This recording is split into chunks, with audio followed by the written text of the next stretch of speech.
हम अक्सर मानते हैं कि दुनिया की सबसे बेहतरीन और पुरानी शिक्षा की शुरुआत यूरोप से हुई थी, जैसे ऑक्सफोर्ड या बोलोग्ना यूनिवर्सिटी।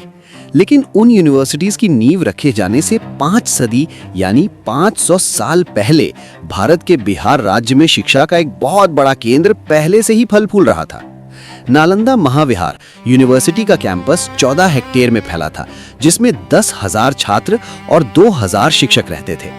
ये दुनिया भर के विद्वानों के लिए एक ग्लोबल सेंटर था, जहां चीन, जापान, तुर्की और फारस यानी पर्शिया से छात्र पढ़ने आते थे। आज ज्ञान का वो जीता जागता शहर खत्म हो चुका है और पीछे छूट गए हैं सिर्फ लाल ईंटों के खंडहर। सवाल ये है कि 7 सदियों तक पूरी दुनिया पर अपना प्रभाव छोड़ने वाली कोई संस्था आखिर नक्शे से कैसे मिट गई?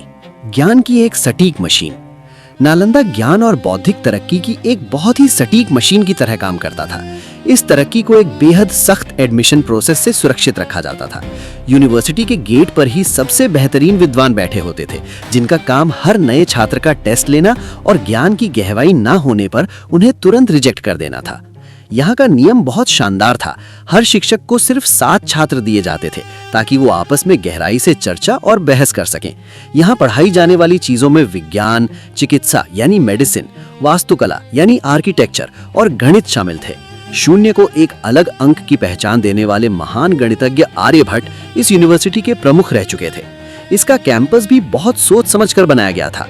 छात्रों के हॉस्टल की दीवारें बहुत मोटी बनाई गई थीं, जो इलाके की कड़कती गर्मी और कड़ाके की ठंड से बचने के लिए एक नेचुरल क्लाइमेट कंट्रोल यानी प्राकृतिक एसी का काम करती थीं। धर्मगंज, ज्ञान का पर्वत, इस पूरे सिस्टम के बीचों बीच था इसका विशाल लाइब्रेरी कॉम्प्लेक्स धर्मगंज, जिसे ज्ञान का पर्वत भी कहा जाता था। ये किताबों का एक बहुत बड़ा ठिकाना था, जिसमें 3 अलग अलग इमारतें थीं।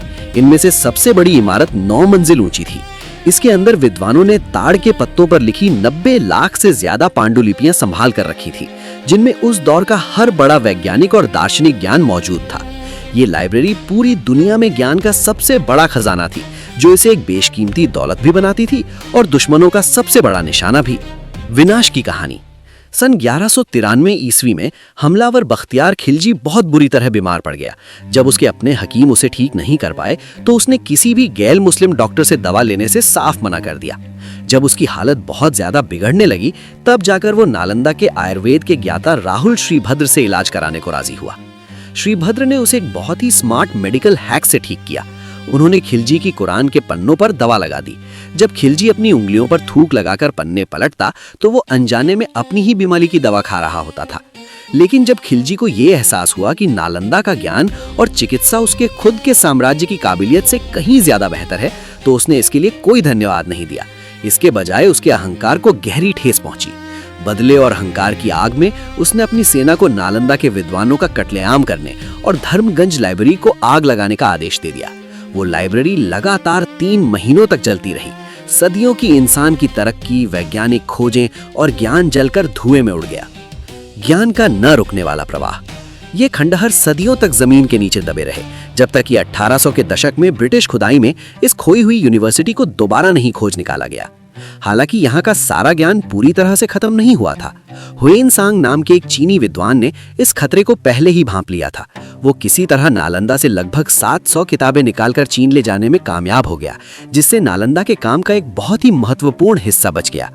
संस्कृत में नालंदा का मतलब है ना प्लस अलम प्लस दा, यानी ज्ञान का ऐसा प्रवाह जो कभी ना रुके। साल 2014 में पुराने खंडहरों के पास ही एक मॉडर्न नालंदा यूनिवर्सिटी खोली गई है, जिसने वहीं से शुरुआत की है जहां पुराने कैंपस की कहानी रुकी थी। इमारतें जल सकती हैं और साम्राज्य गिर सकते हैं, लेकिन ज्ञान को बांटने और उसे बचाने की जो इंसान की चाह है, उसे कोई नहीं रोक सकता।